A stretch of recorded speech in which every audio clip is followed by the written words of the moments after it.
Today I'll be teaching as to how to do a Cuddy-Deller Valley Instability Index. So the coefficient of variation was used to measure instability, but it overestimates. But in the case of CDVI, it detrends and it shows the exact direction of the instability.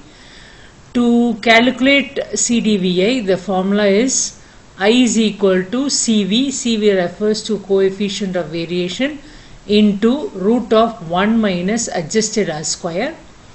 So here I refers to instability index, which is in percent. CV refers to coefficient of variation, that also should be in percent form. That is standard deviation divided by the arithmetic mean into 100. The next is the adjusted R square, that is your coefficient of determination. So what are the ranges of CDVI? There is low instability when it ranges between 0 to 15, and if it is above 15 and less than 30, there is medium instability. If it is more than 30, you can say that there is a high instability.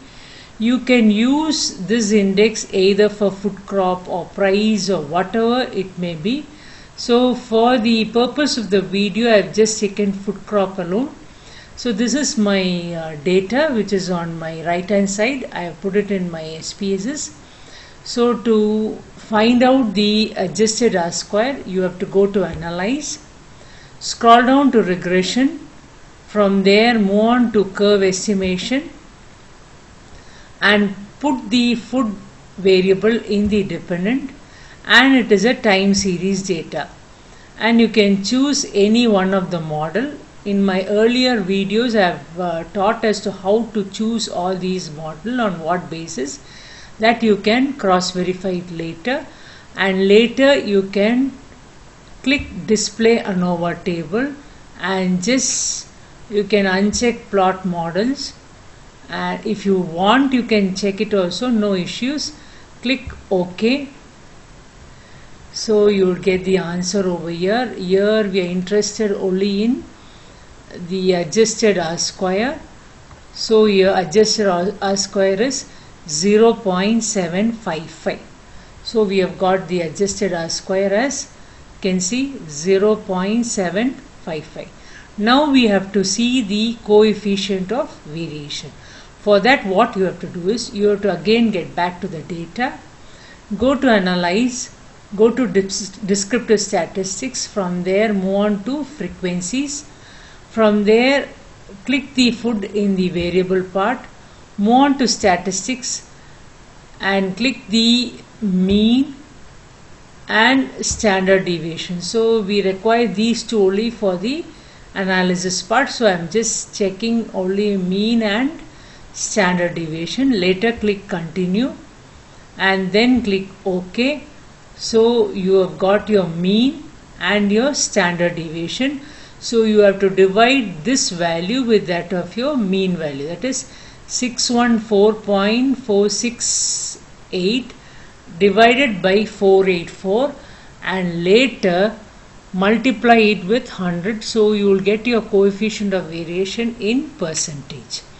So this is my CV at present here, the adjusted R square. So how did I get this SDVI? So what you have to do is, first you have to use this formula. You have to 1 minus 0.75, get the answer, later do the square root for it. After getting the answer, multiply it with the CV. So you will get this answer, that is 62.84. I'll repeat it once again. So your adjusted R square is 0.755. So 1 minus 0.755, what answer you get? Do a square root of it. Later multiply with your coefficient of variation. I've already taught as how you have to get your coefficient of variation. That is, you divide standard deviation with that of mean, later multiply with 100, and then you will get your CDVI. Now the inference for this is, so the value is 62.84. So it means that there is a high instability since it is greater than 30. So the instability of food crop production was quite high, which indicates that the persistence of volatility is high. Here you have to write the reasons for instability. Moreover, you can have multiple crops.